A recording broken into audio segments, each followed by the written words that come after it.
បាទជំរាបសួរសួស្តីអ្នកទាំងអស់គ្នាថ្ងៃនេះដែរខ្ញុំបាននឹងចែកម្លែកអ្នកទាំងអស់គ្នាអំពីរបៀបធ្វើ rig សម្រាប់ទ្វារនៅក្នុងកម្មវិធី Blender អូខេអញ្ចឹងយើងងាកមកមើលទ្វាររបស់យើងទាំងអស់គ្នាទ្វារនេះខ្ញុំបាន model ហើយមានកន្លឹះមានត្រចៀកមានអីអញ្ចឹង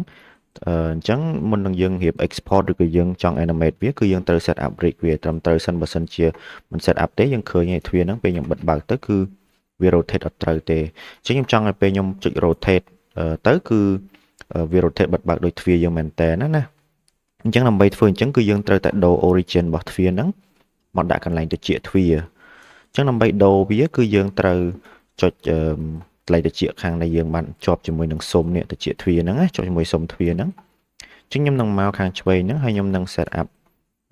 cursor មកដាក់នៅកន្លែងលើត្រចៀកហ្នឹងមកឲ្យចំលើត្រចៀកហ្នឹងណាអញ្ចឹងខ្ញុំនឹងមកហ្នឹងហើយខ្ញុំនឹងយកនេះ face select នៅលើនេះ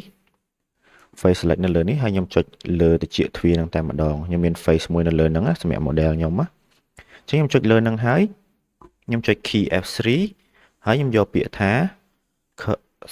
cursor to selected អូខេពាក្យថា cursor to selected ហើយដល់ពេលអញ្ចឹងហើយខ្ញុំអាចចុចមកទ្វារខ្ញុំវិញ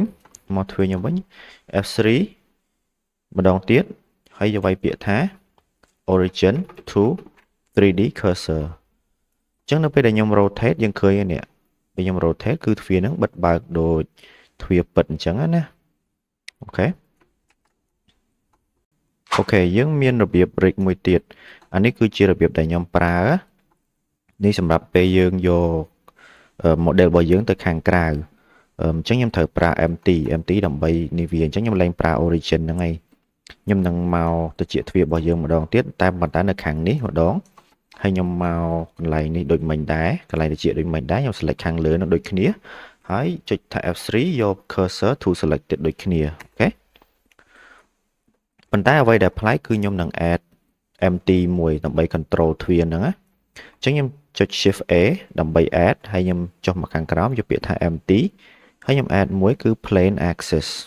អូខេជាងនៅពេលខ្ញុំ add ហើយខ្ញុំឃើញវារៀងធំពេកជាងខ្ញុំនឹង scale វាចូលក្នុងបន្តិចអូខេហើយបន្តមកទៀតគឺខ្ញុំនឹងចុចទ្វាររបស់យើងអូខេហើយចុច plain axis ហ្នឹងអា plain axis យើង add ហ្នឹង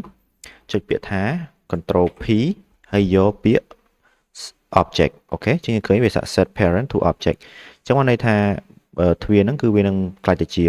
កូនរបស់ empty ហ្នឹងអញ្ចឹងនៅពេល empty ហ្នឹងmove ទៅណាទ្វារហ្នឹងនឹង move អញ្ចឹងដែរអូខេអញ្ចឹង control P ម្ដងទៀតយកថា object អូខេ